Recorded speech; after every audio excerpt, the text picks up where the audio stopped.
Today, Dr. Tambo Mbeki, former South African president, was conferred an award of a degree of Doctor of Letters from the Kimathi Technical University. And of course, that's something we covered live on our sister channel at KTN. And my colleague, Philip Keitani, has been on the ground to witness the event, indeed standing by to bring us a live update of what exactly has been going on the ground. And of course, Philip, I know that Dedan Kimathi Technical University is one of the mainstays of coffee and tea research in the country. Is that still the case today? Well, thank you very much, Peter. And indeed, we are still coming to you live from the Dedan Kimathi University in Nyeri. And to answer your question, I am joined by the Vice Chancellor, and I think he's the best person to answer that question. And I will go straight to him to get to answer your question. These guys want to know exactly. Dedan Kimathi University was known for research, a lot of research, especially in coffee and all that. Is it still the same, or things have changed a little bit? Actually, we have not changed the course of the institution. We started coffee programs just in 2009. But before that, this institution, as Kimathi Institute of Technology, was known for technical programs, but at the lower levels. And throughout its growth, it started upgrading to diploma, to the diploma level for mechanical engineering, electrical engineering, and construction-based programs. But at the same time, it was running the CPA programs. So when it started in 78 actually, it started with the CPA courses. And it was one of the first institutions to offer CPA programs.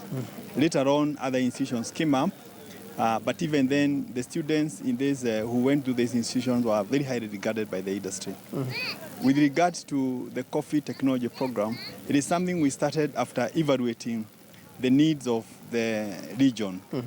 Because when the KIT was upgraded to become a university college, we looked around and asked ourselves, what is it that we can do as a university, a constituent university then, to impact on the local community? Because it's the local community that had started this institution. And we said, well, we could look at the needs of the coffee sector.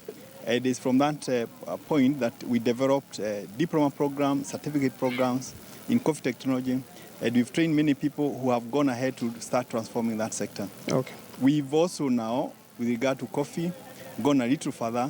We have some research programs going on.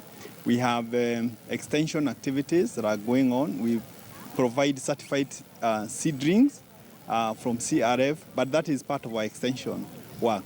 So it is possible that people may now think that we just do coffee as a program, but our focus is really technology, and technology for us means adding value, looking at all the sectors of the economy, and then saying what program can we run to contribute to the economic growth.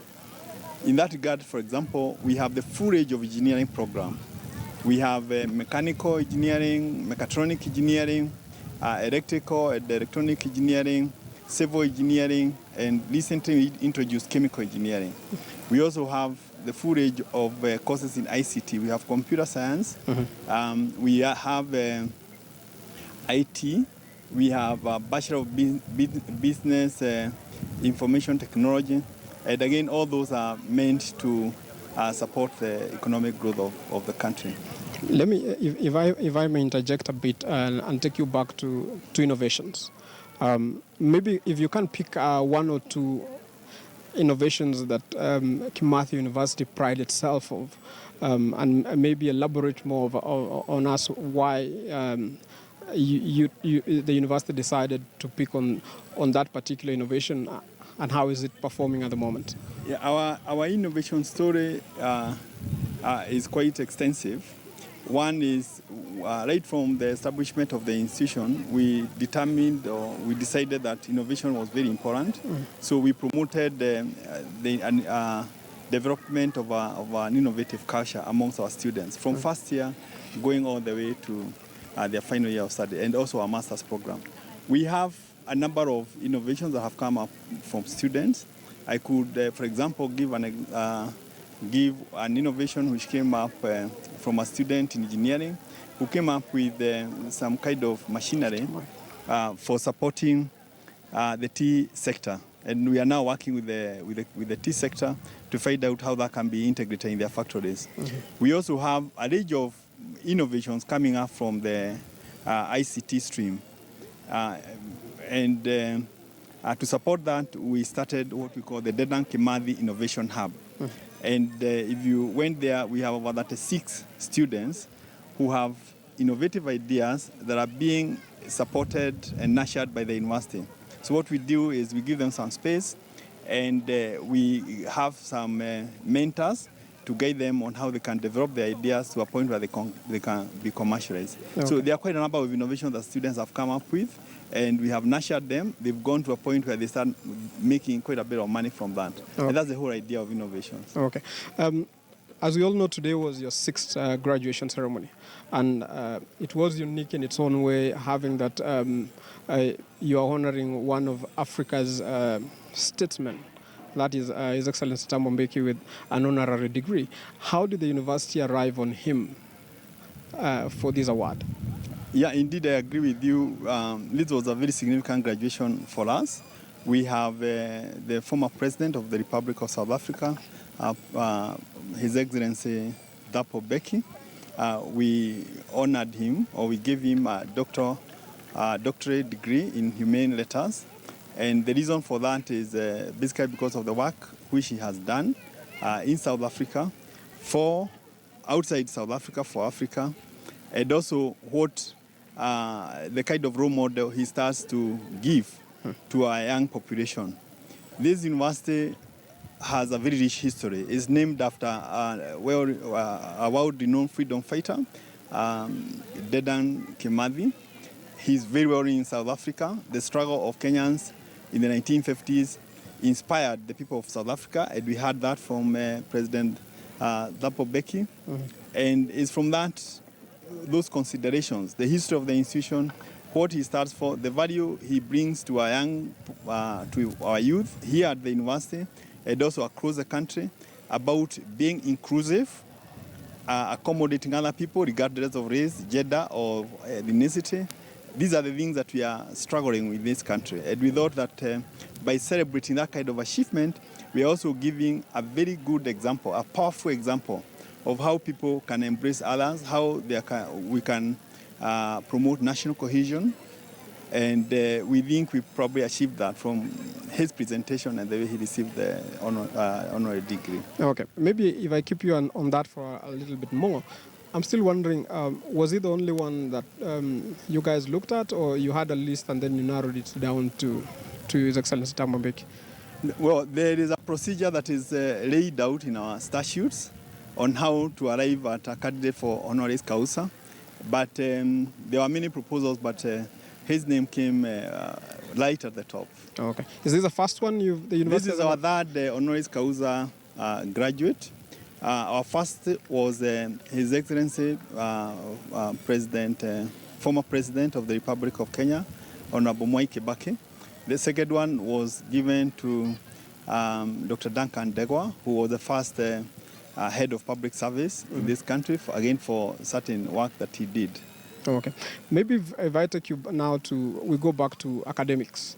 Dedan Kimathi, as you've said, is more of a business-oriented technology institution. Yeah. It's actually a university of technology. Yes, the University of Technology, as you've called it. It is the only one that focuses just on technology in this country. Okay. Yeah. If you look around the country, we've seen a number of universities coming up. Even the CS education has been on record a number of times complaining about the bogus institutions that have been mushrooming all over. What is that one thing that makes Dedan Kimathi University stand out as a world-class university? Well, we are young and we are still growing. There is a lot that we plan to do, but what we have now is a good foundation, the focus on what we should do to become a world-class University of Technology.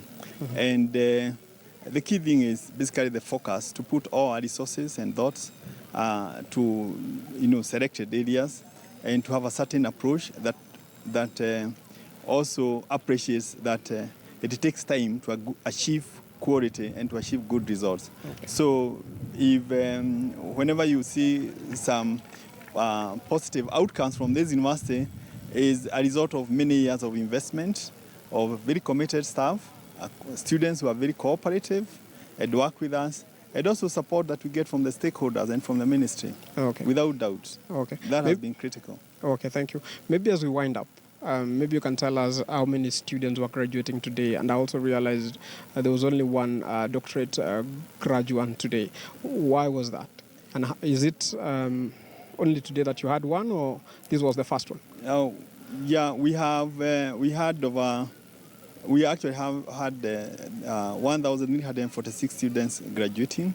You are right, we had only one doctorate degree, which was in the School of Business. Is a PhD in Business Administration. And you are right to mention that this year we did not have as many as we had last time. But one of the reasons is that we had another graduation in December. But having said that, we have many PhD students. They complete at different times. And we expect in the next graduation to have probably close to 10 of them. Okay. In addition to that, you may have noted that our master's degree programs had more graduates than they had last time. So if you are to look at our performance at the postgraduate degree level, there is no doubt that we are moving on and we are growing that sector. Okay. But in addition, there's one other thing I would like to say, which is very significant. We graduated the first students in Bachelor of Science degree in leather technology. People may not know how big a sector that is. And I'm saying that because it's important for young people to know the great opportunities which are now available in Kenya for those who want to get into the other sector. It is a very expansive sector. Okay, yeah. Thank you very much, Vice Chancellor.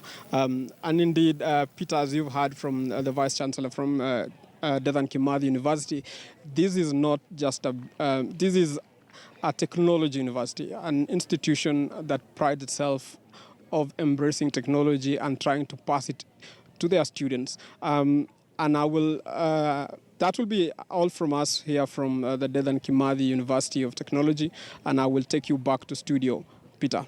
Well, indeed, thank you very much there, my colleague Philip Ketani.